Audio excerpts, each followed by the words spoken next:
Bonjour à tous, bienvenue dans une nouvelle vidéo. Donc c'est tout simplement la vidéo du mercredi. Donc je vous avais annoncé les horaires.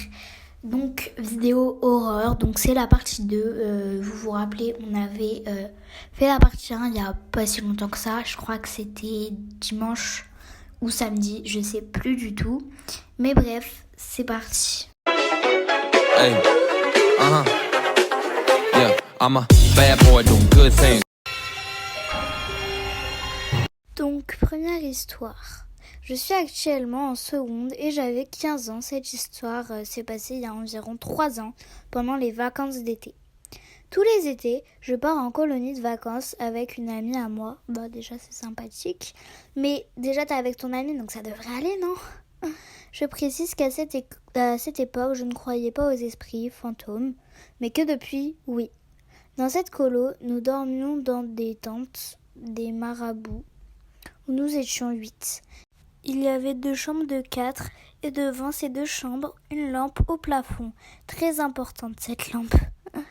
Un soir, après une veille vers 23h, on a allé se brosser les dents et en revenant à la tente, dans la mini-forêt à côté, on a vu une silhouette blanche comme une petite fille assise au pied d'un arbre. Au début, on n'a pas fait attention, mais après, oui. Ça m'énerve les gens qui disent « on n'a pas fait attention ». Frère, t'as une silhouette blanche, à quel moment tu fais pas attention à ça ? Quelques secondes plus tard, en arrivant à la tente, on ouvre la porte et on revoit une ombre blanche qui était entre les 2 rideaux d'une des 2 chambres et qui ressemblait à une petite fille qui nous regardait. T'aurais dû faire attention. On a tous de suite refermé la porte. Puis on a réouverte quelques secondes plus tard. Et plus rien. Suite à ça, 2 animatrices sont venues dans notre tente pour nous rassurer.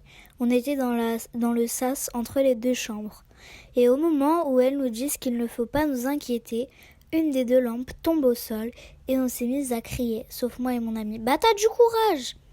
Après ça, on est allé dormir pas très sereine. Bah tu m'étonnes. Moi je me serais pas rendormie, j'aurais dit « Ah, toi, t'as un bon sommeil, t'as la pêche, tu fais le garde en fait, t'as pas le choix. » Les animatrices ont essayé de trouver une explication. Et la seule possibilité est que c'était seulement une lampe torche d'un anime et qu'il ne fallait pas s'inquiéter. Ce n'était pas la première fois que la lampe tombait, et c'est encore arrivé après, mais sur le coup, ça fait bien flipper. Du coup, après cette expérience, j'y ai pas vraiment repensé, mais quand j'ai commencé à m'intéresser au paranormal, j'ai fait le rapprochement.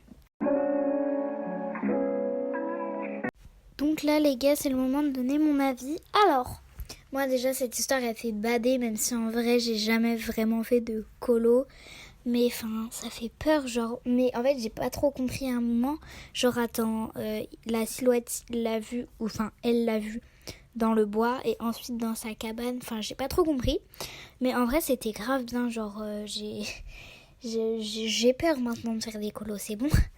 Mais en vrai, c'était grave bien. Donc, j'aime trop ce genre d'histoire. Parce que les silhouettes comme ça qui font bader, j'adore. D'accord. Vous pouvez me prendre pour une folle, hein, mais je suis fascinée par ça. Du coup, l'histoire, franchement, si elle est fake, elle est vraiment bien inventée. Donc, GG. Donc si elle est vraie, GG de l'avoir, de pas avoir crié. Et si elle est fausse, GG de l'avoir inventée parce qu'elle est vraiment bien. J'ai des petites histoires à raconter, donc de Héry du Bataillon.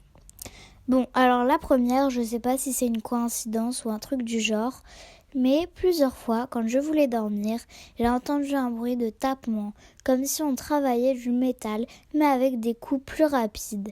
Dans un premier temps, je me suis dit, c'est un voisin qui travaille. Mais après, dans ma tête, ça a fait, et bordel, il fait nuit noire dehors! Et le phénomène s'est répété plusieurs fois. Même une fois, je suis allée dormir chez un de mes potes. Il y a eu le même bruit. Elle a grave flippé et moi je lui ai dit que c'était rien. Et il y avait la même chose chez moi, sauf qu'elle avait jamais entendu ce bruit avant. Et puis, les bruits de tapement, en plus c'était toujours les mêmes, ont été remplacés par un autre truc. Avant de dormir, j'entendais comme si quelqu'un passait son pied ou sa main sur le mur derrière ma tête. En fait, mon lit est dans un angle de la pièce. Alors du coup, j'ai demandé à ma sœur si c'est elle qui faisait ça. Son lit est contre le mur dans la pièce à côté de ma chambre. Et elle m'a dit que non, qu'elle faisait rien. Je l'ai pas cru. Et pendant les vacances, elle est partie plusieurs fois, mais j'entendais toujours le bruit. Les gars, sur cette histoire, alors, on va d'abord parler du bruit du tapement. Alors, si ça t'a suivi chez ta pote, et c'est pas une coïncidence, je suis désolée. C'est, je me suis dit au début, vas-y, elle entend ce bruit.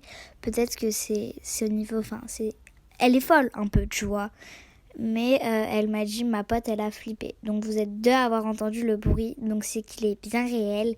Donc ça, c'est un esprit, et ceux qui croient pas aux esprits, ils doivent être... Non mais elle est folle, elle. Mais moi, j'y crois, donc ça doit être un esprit qui te suit. Mais après, frère, si juste il a voulu, en vivant, faire de l'ASMR, laisse-le tranquille, le frérot, ça va.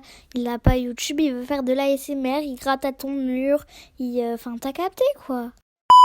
Non, sinon, plus sérieusement, ça doit être un esprit qui te suit et qui veut te faire chier tes grands morts, c'est bon. T'as fait quelque chose de mal dans ta vie et il veut te le montrer. C'est bon, calmez-vous, j'arrête. Ça doit être juste un esprit qui te suit. Soit il est méchant et il veut t'empêcher de dormir, soit je vois pas du tout.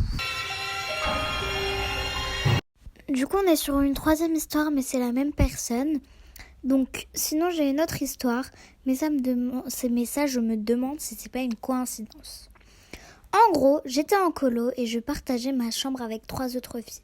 Faut arrêter avec la colo. Donc les filles en plus c'était mes potes et on a eu de la chance.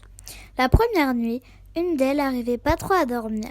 Elle nous a raconté que vers 2-3 heures du mat, elle nous entendait, moi et l'autre fille du bas du lit, c'était des lits superposés, dialoguer.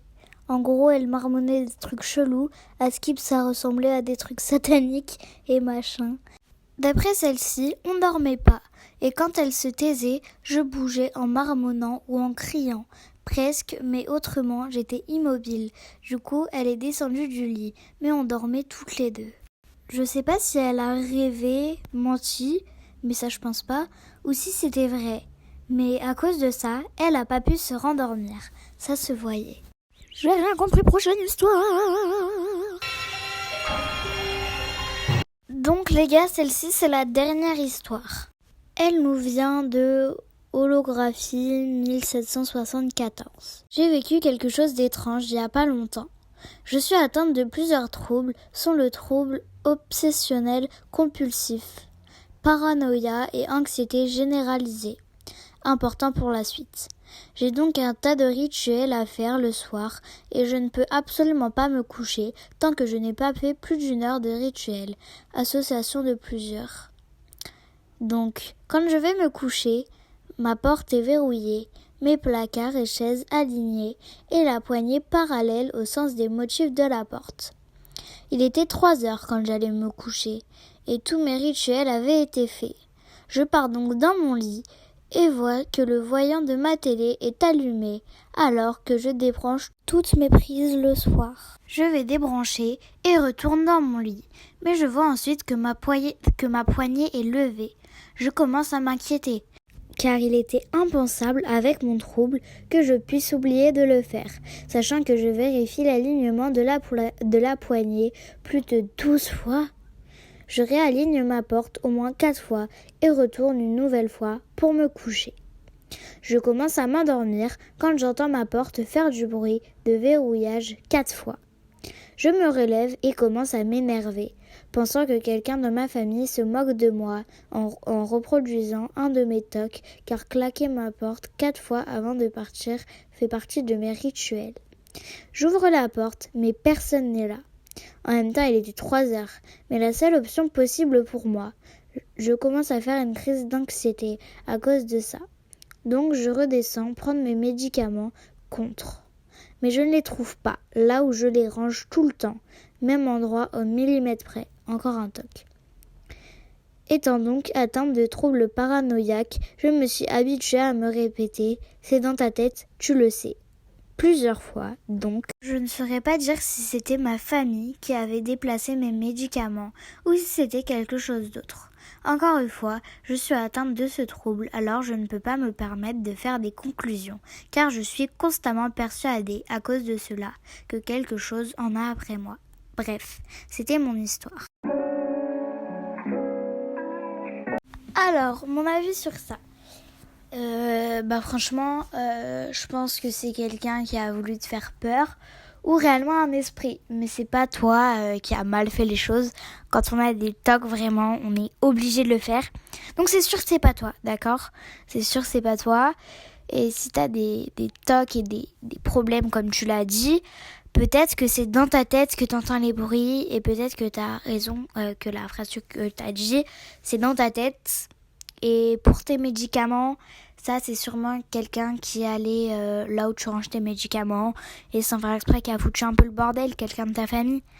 Donc moi, sur cette histoire, j'ai des explications rationnelles.